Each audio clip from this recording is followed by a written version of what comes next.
Hi everybody, we are the Mercurios. My name is Michael. I'm Anna. And I'm Joe. And we are located in Pittsburgh, Pennsylvania with 2 locations, one in Shadyside and the other one in Fox Chapel. Today we're going to teach you how to make gluten-free pizza Neapolitan style from your kitchen at home. Joe and Michael are going to walk you through the mixing process and teach you some different techniques that we've learned through the years to bring you a really delicious gluten-free pizza. Okay, we're going to cut to the chase here. This is the Caputo Fior gluten-free flour, 500 grams, pretty basic recipe. We have just tap water, 400 grams. We got, this is 10 grams of salt, 17 grams of oil, 3 grams of dry yeast. First we're going to add the dry yeast right on top. Doesn't need to be perfect, just sprinkle it in there. And then we add the water. Very slowly, you don't want it to splash. First thing you do when you start, just kind of stir it around a little bit. Just kind of incorporate it.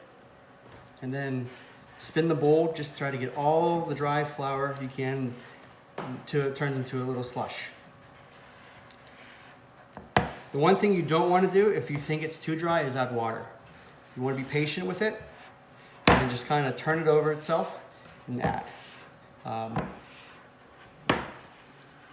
You gotta grab your salt, sprinkle it in, and continue to rotate the bowl and pick it up from the bottom and squeeze.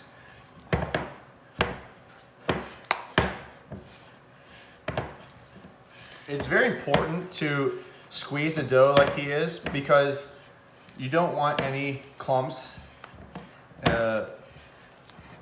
When the dough rise, those clumps do show. Okay, the last thing you want to do is add your oil.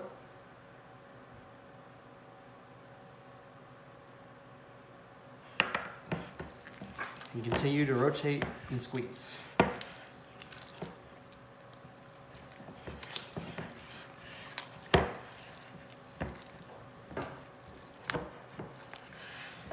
But after a little bit of time, you're gonna let it sit.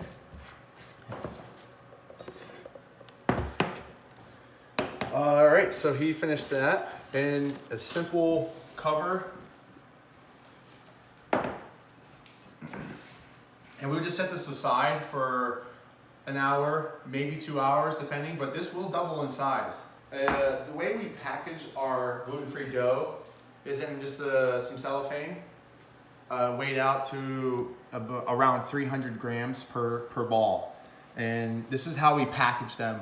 We don't stick them on in a dough tray, just with a simple lid or an extra dough tray on top. This is the best way to keep them sealed, sealed and moist. That way they don't dry out. But this is the little trick that we do with it. I won't weigh it out, but I will do a portion to show you. So if you would need to use a little bit of oil, just this to smear on your hand.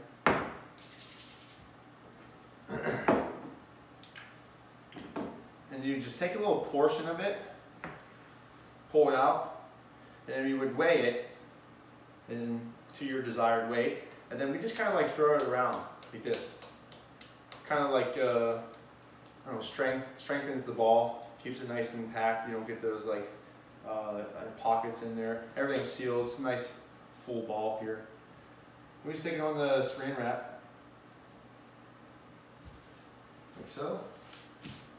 Roll it, and like a piece of candy, like that. And that's how we package ours until we need it. And then, so when we get to this part here, we'll it'll rise again in here. You'll see them. Sometimes they'll blow up, but sometimes if you time it right or have them refrigerated or if you leave them out, they will blow up, but they will pump again, and then you can feel how soft they are. It's just like a regular dough ball. It's amazing.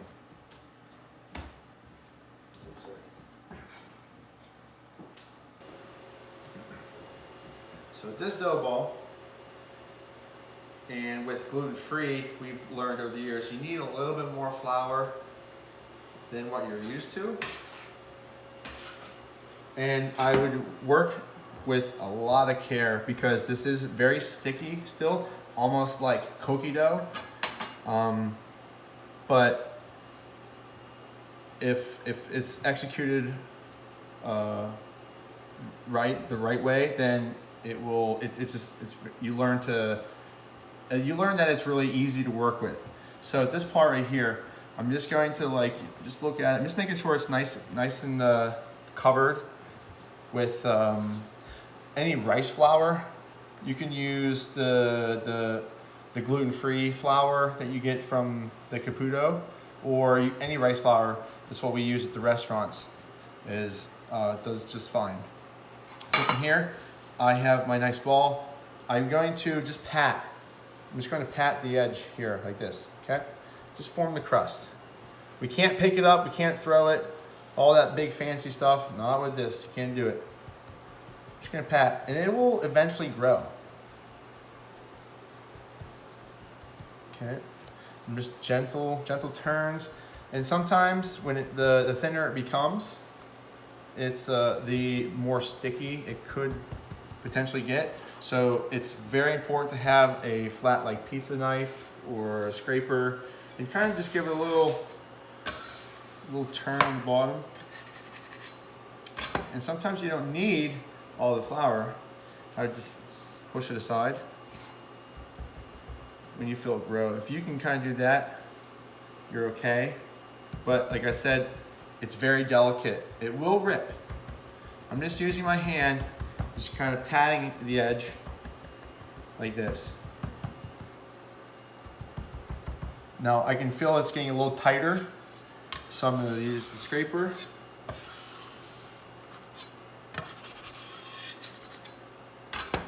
If you want, you can be fancy.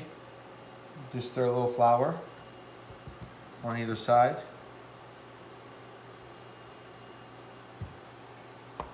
Okay.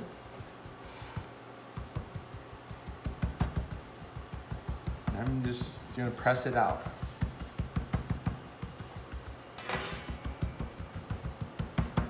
This is basically how we do it at the restaurant.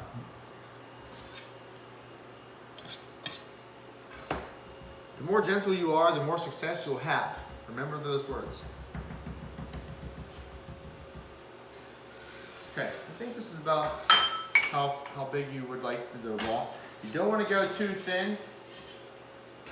It will cause, let's just say, with little experience with gluten-free dough, I just leave it a little bit bigger because it's easier to work with. And then if you like the consistency of the pizza crust, then you can leave it at that.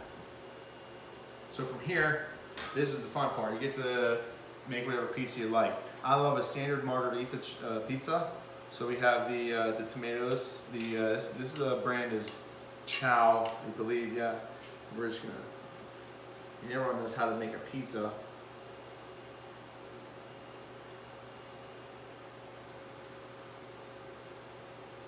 Simple. You got your Parmesan. Then we have the cheese. This branded cheese is the Leone brand. This is a very, very nice cheese.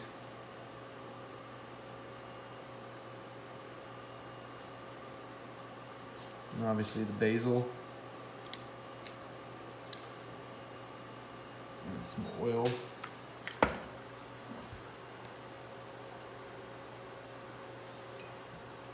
Okay, and here's a little tip.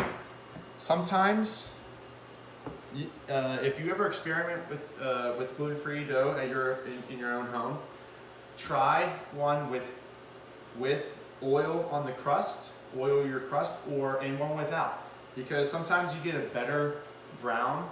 In our case, at the wood-fired oven, we get the leoparding on the edge of it when we oil the crust. We just do a nice little brush of the oil, and it comes out perfectly. Sometimes you can't even tell which is a gluten-free and which is a regular Neapolitan pizza. I'm ready to cook. Take this peel here. Maybe a little flour if you want. A little tricky, but it's also very easy, so don't be bashful. Just go slow, nice and easy. Okay. Got a little tester there, a little feel for it. If you want, if you don't feel comfortable, remember your trusty pizza knife. Boom. Boom. Push it out of the way. Hey, it's not perfect all the time. You might need to make some room. There you go. I'm gonna put this in the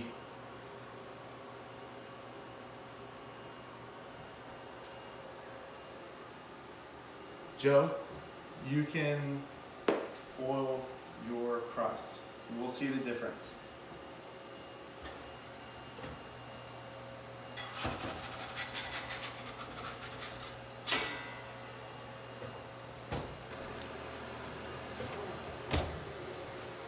So this one's without the oil on the crust. From this point on,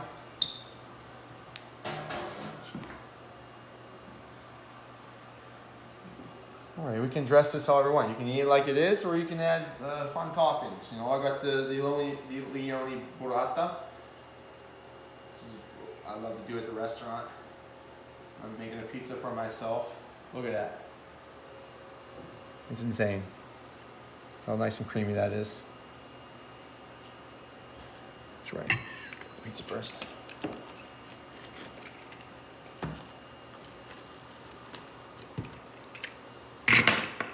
Just add a little per slice here.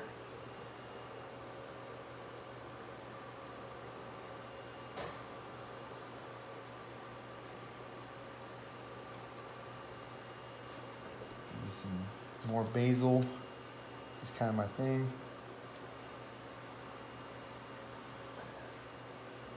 Add some oil.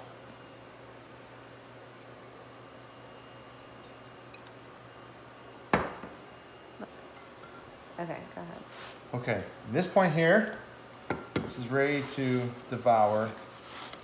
Just gonna slide it onto the plate here. And that's a gluten-free pizza. Gluten-free margherita. And after we cooked it, we put some burrata from Leone. It's fresh basil, fresh oil. Buon appetito.